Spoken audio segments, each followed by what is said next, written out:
नमस्कार साथियों, स्वागत है आप सभी का आपके अपने YouTube channel Dhanraj short hand academy steno classes में। दोस्तों, आज का हमारा डिक्टेशन है राजस्थान हाई कोर्ट स्टेनोग्राफर भर्ती 2020 न्यूज़पेपर डिक्टेशन। गति 90 शब्द प्रति मिनट। तो आइए स्टार्ट करते हैं डिक्टेशन 5 सेकंड बाद।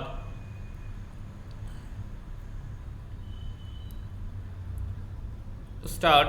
अजीब विडंबना है कि मजदूरों को लेकर हमारी सोच संकीर्ण है। हम भूल जाते हैं कि हर कोई तो मजदूरी कर रहा है विराम। बस फर्क इतना है कि कोई दिहाड़ी मजदूरी कर रहा है तो कोई अच्छा वेतन ले रहा, लेकिन है तो वह भी एक तरह से मजदूर ही विराम। एक मंत्री, नेता, प्रधानमंत्री सब तो जनता के मजदूर हैं और जनता इस देश की मजदूर विराम। लोगों को यह समझना चाहिए कि जिस दिन मजदूर अपनी मजदूरी करना छोड़ देंगे तो सब भूखे मरने लगेंगे विराम। इसलिए हमारा कर्तव्य है कि मजदूरों का सम्मान करें। पैरा। देश में निसंदेह मजदूर अर्थात दिहाड़ी मजदूरों की स्थिति संतोषजनक बिल्कुल नहीं है। न जाने कितने मजदूर रोजाना भूखे सोते हैं। यह स्थिति भयावह है। इन दिनों पूर्णबंदी के चलते तो दिहाड़ी मजदूरों की स्थिति बहुत ही खराब हो गई है। काम धंधा पूरी तरह से बंद होने के कारण कोई काम नहीं है विराम।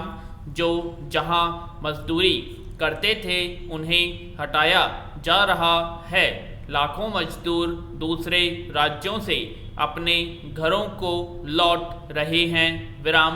हालांकि सरकारें कोशिश कर रही हैं कि मजदूरों को सही सलामत उनके घरों तक पहुंचाया जा रहा और जो अपने काम करने की जगह पर रुके हैं उनको राशन उपलब्ध कराया जा रहा विराम।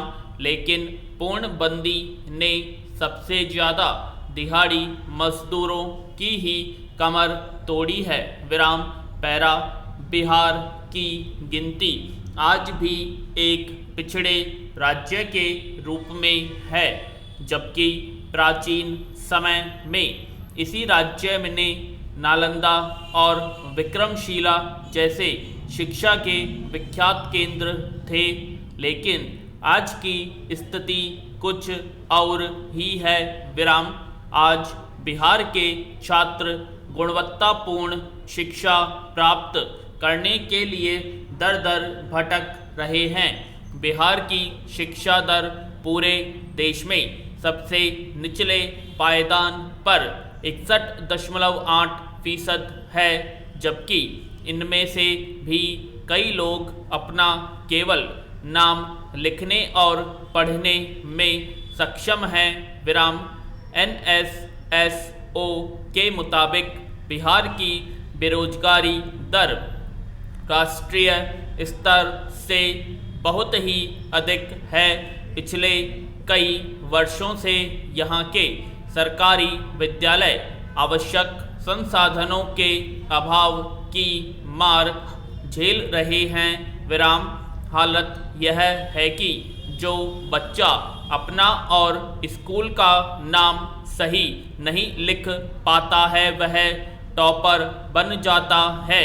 जब सवाल उठते हैं तो फिर गणराज्य गणमान्य नेताओं का बयान आता है, जायजा ले रहे हैं, जो उचित कदम होगा उठाया जाएगा। स्थिति इतनी गंभीर है कि पिछले कई सालों में मजदूर वर्ग भी रोजगार के लिए दूसरे प्रदेशों का रुख कर रहे हैं। एक और राज्य सरकार कृषि प्रधान राज्य बन जाने का दावा करती है, जबकि हकीकत यह है कि किसानों को न तो उन्नत बीज मिलते हैं न ही आधुनिक कृषि उपकरण विराम।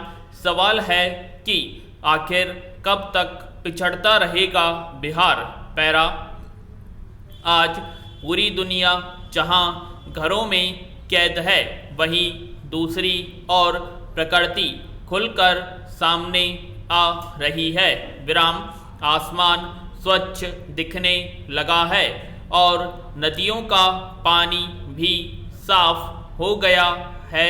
समय आ गया है कि दुनिया को अपनी दोहनकारी नीतियों को त्याग कर पर्यावरण के हित में एकजुट होकर नई कार्य संस्कृति अपनानी होगी।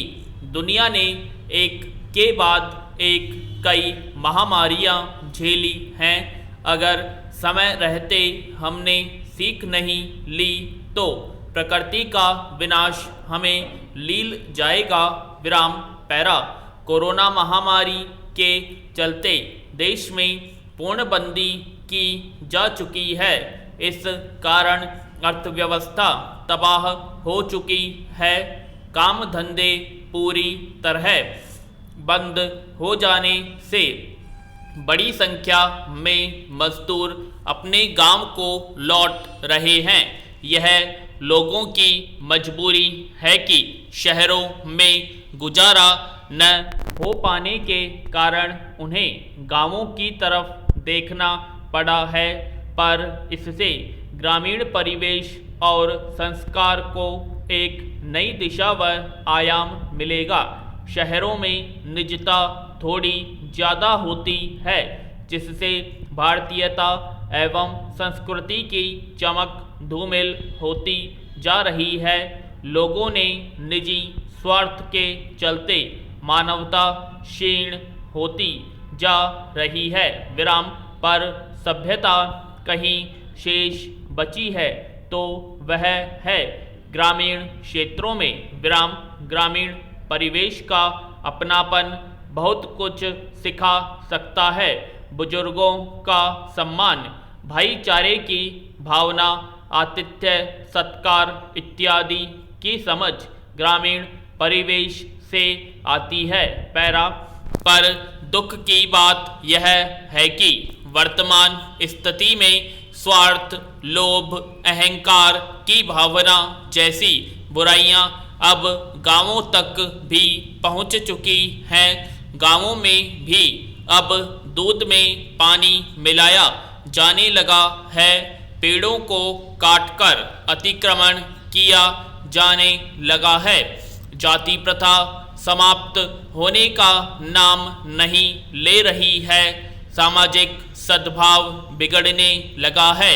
ग्रामीण वातावरण अब वैसा नहीं रह गया है जैसा कि कविता कहानियों में बताया जाता है।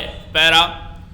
किसी भी देश की तरक्की के लिए संस्कृति को बचाना भी उतना ही जरूरी है जितना कि विज्ञान में आगे जाना।